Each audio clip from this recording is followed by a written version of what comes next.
Hello everyone, it's Douglas E. Welch and welcome back to another episode of In the Garden for A Gardener's Notebook. For more information, you can visit the website, douglasewelch.com.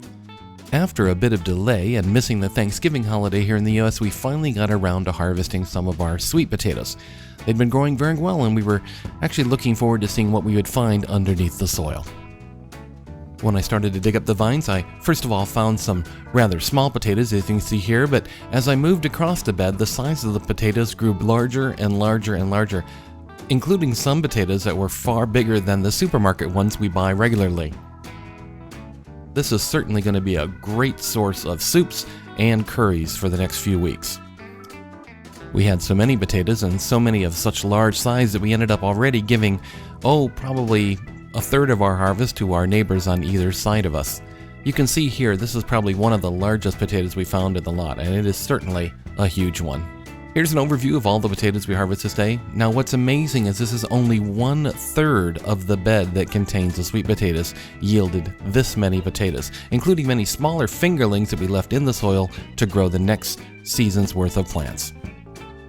You can see here it filled about 2 produce boxes full of sweet potatoes. Now these aren't perfect, there's some wormholes, there's some oddly shaped potatoes and other things, but considering that these were grown from pantry sproutlings, they came out better than we could have ever hoped.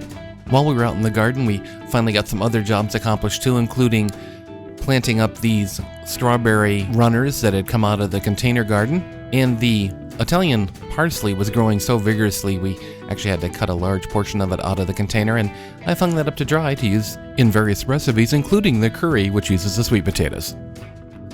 So that's how we've spent a small part of our Christmas vacation. I hope your holidays are warm, bright, and very, very happy.